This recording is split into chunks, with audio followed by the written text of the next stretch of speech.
Hey guys, hope that you are doing well. Welcome to Monday Moments with Fran. We'll ignore the fact that it's not a Monday and just spend a couple of minutes. It's thank you so much for pressing play to watch this video. I hope that you are doing well. If you're new here, my name is Francesca McDowell. Everybody calls me Fran, and I am the founder of Monday Moments. I'm also a coach, speaker, and author, and I am passionate about encouragement. So where are we up to? Like this, I honestly thought come December, I would have launched the Monday Moments podcast and just be having that on a really great routine and rhythm, but it hasn't happened, and that's okay. I think one of the things in life we have to be okay with is not everything is always going to go to plan, and that's okay. But I did want to jump on here and do a video just to really wrap up 2021 with you. I just finished doing a live video in my friend's business Facebook group, and we were going through some questions from this lady on Instagram where she'd literally listed 10 questions to process to help you wrap up 2021. And I thought, let me do a quick encouragement just to share my general encouragement, and also to ask you some of those questions to help you process as well. So yeah, December 2021, I'm amazed at the year. I'm also can't believe we're at the end of it. So I want to leave you with a final encouragement, or a few, I should say. And that is, when you are reflecting over your year, don't just look at what you didn't do. Don't just look at what didn't happen, but really focus on what did happen, what you have achieved, but also what you've learned and how you're different and how you've grown, because those are the really, really important things. Those are what are going to carry you into the next year and hopefully help you to continue to make some of the progress. We have to be kind to ourselves and compassionate and understanding. And when I say that, I don't just mean, be kind to yourself, go and have an afternoon off or go for a nice walk. But I'm talking about your self-talk and how you view yourself, your relationship with yourself. Like, it has to be healthy. Speaking negatively and constantly criticizing yourself is not helpful. Neither is it conducive for continued growing. So be kind to yourself, be understanding for when things haven't gone to plan.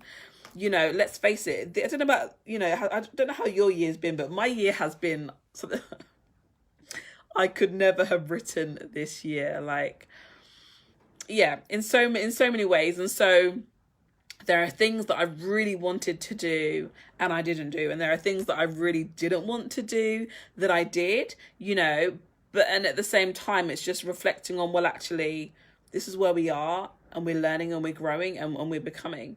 I'm so thankful for this year. I mean, some amazing, amazing things have happened. I'm so grateful to God. I'm so grateful, yeah, for purpose and for vision, and for being able to have an impact on other people's lives in a way that I can never have understood. My third book came out in, I think it was April or May. And yeah, out of that, I've launched an international therapeutic coaching program, and it's just been an amazing journey. And I'm so thankful. But some of the questions that I think can help us to process our year. Firstly is, what did 2021 teach you about you? What did you learn about yourself this year? What did you learn about how you cope with things and situations? What did you learn about, your ability to bounce back and to deal with difficult things? Take time out, reflect, journal, talk to somebody, and really celebrate and congratulate yourself for what this year has taught you. Okay. Another question is, who showed up for you, and how can you nurture those relationships? Yeah, who showed up for you this year? Now, I don't know about you, but one thing that I've learned in my adult years is that people who I literally thought I would grow old with, they're no longer in my life. And people who I was like, not quite sure me and you are even going to be friends, like you've become really, really good friends. Relationships and relationship dynamics change constantly. And so we have to just recognize that there are some people in our life who literally, they are there for us. and how can we be intentional to really nurture and cultivate those relationships, because we're born for a relationship. You know, I've got some people who I've never met in real life, like only through social media, not even in this country, some of them, and we've just got such a good, healthy relationship, or they're just so supportive of me, and it's a real blessing. Okay, a different question is, how did you cope with any uncomfortable feelings this year? You know, what are some things that you did to really manage some of those emotions? And what could you do differently to manage them even better next year?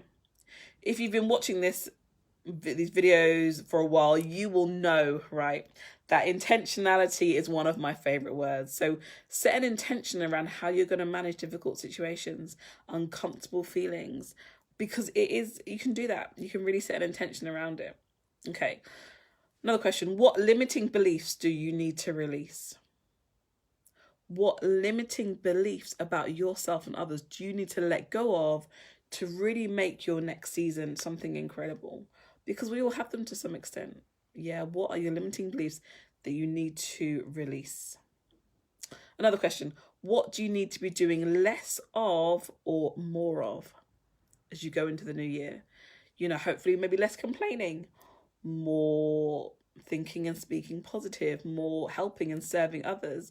You know, what can you do and what do you need to be doing less of or more of to make your 2022 incredible?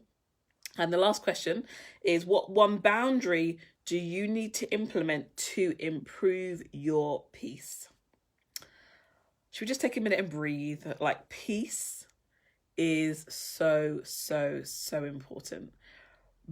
And oftentimes you and I, we can actually have an impact on our levels of peace by having healthy boundaries. So one thing I was sharing with my friend in the earlier video we did was, I'm going to take time to pause before I make certain decisions, because I'm that person that likes to help and say yes and do all of that. But sometimes I've done it to my own detriment because I rush to make a decision. So one boundary I'm going to implement this new year is, you know, I'm going to take more time to make a decision. Like, okay, you asked me to do something, I'll come back to you tomorrow. So I can take time to sit, think about it, process it, and really ensure that there's a mutual benefit to it, because burnout is unnecessary. Stress and additional pressure is also unnecessary. And one thing that we have to be careful of is we don't spend so much time doing for other people, which is good, but again, to the detriment of you not living God's purpose for your life. Okay, so I'm going to leave that with you, and yeah, just remain encouraged. You know, seek out encouragement, be intentional, encourage yourself in the Lord, and have a fantastic last few days of 2021 going to 2022. Yeah, that's it from me. If you would like some support, some help, you know, drop me a message, reach out. As most of you will know, I run a Make It Happen accountability program, which has just been amazing. I deliver one-to-one coaching as well around personal development and business. So yeah, if I can be of support in any way, please do reach out. But, you know, just remain encouraged. There are so many things that I'd want to discourage you, but set an intention that you're going to choose encouragement. You're going to choose hope. You're going to choose faith as you go into your new year. And by God's grace, we hopefully will meet together on a podcast, you know, that I do hope to launch next year. But thank you for being here. Thank you for watching the video to the end, and stay blessed. God bless you.